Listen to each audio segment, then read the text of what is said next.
আমি বলতে চাই এখানে যে সালাউদ্দিন সাহেবের পদনের সাথে যে কিরণবালা থাকে সে কোন যোগ্যতায় এখানে থাকে, সে কি করে খেলোয়াড় নাকি কোনো এডুকেটেড পারসন স্পোর্ট লাইনে, সে আমাদেরকে ইগনোর করে, কখনো এখানে আসলে খুব খারাপ ব্যবহার করে। সে কি আমাদের মতো খেলোয়াড়?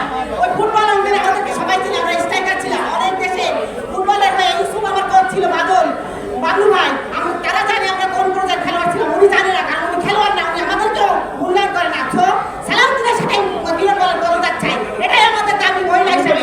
আপনারা আমাদের সাথে একমত হন। ধন্যবাদ। আমি খালি একটি কথাই বলতে চাই, সেই কথাটি হলো যে এই সালাউদ্দিন সহ সকল দুর্নীতিবাজ কর্মকর্তাদেরকে অবিলম্বে সসম্মানে পদত্যাগ করার জন্য অনুরোধ করছি। যদি পদত্যাগ না করেন আজকের থেকে আপনাদের অবাঞ্ছিত ঘোষণা করা হবে। ফুটবল ফেডারেশনে আর কোনদিন ঢুকতে পারবেন না। আর যে আপনাদের স্বপ্ন দেখছেন যে আগামী দিনে আবার আপনি সভাপতি হবে, নির্বাচন করে সেই স্বপ্ন মাথা থেকে বাদ দিয়ে সসম্মানে এই ফুটবলের প্রতি সম্মান দেখিয়ে যে ব্যবস্থায় নিয়ে গেছেন পদত্যাগ করুন, না হলে আপনার যেটুকু আছে সেটুকু থাকবে না।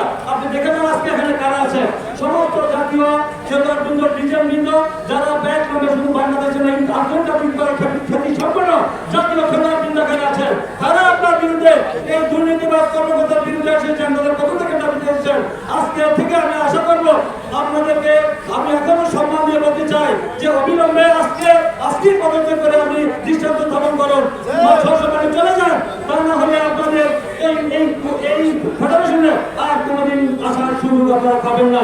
শুধু আমি নয়, ক্রীড়ামন্ত্রীরা সমস্ত জনগণ আপনাদের বিরুদ্ধে এই স্বৈরাচার, আমি এক মিনিট বলে চাই, এই স্বৈরাচার দীর্ঘ 16 বছরে শুধু বাংলাদেশের সমস্ত রাষ্ট্রীয় প্রতিষ্ঠানগুলিকে ধ্বংস করে নাই, ক্রীড়াঙ্গনকে ধ্বংসের ডাক মানে খাদের কিনারায় দাঁড় করে দিয়েছে।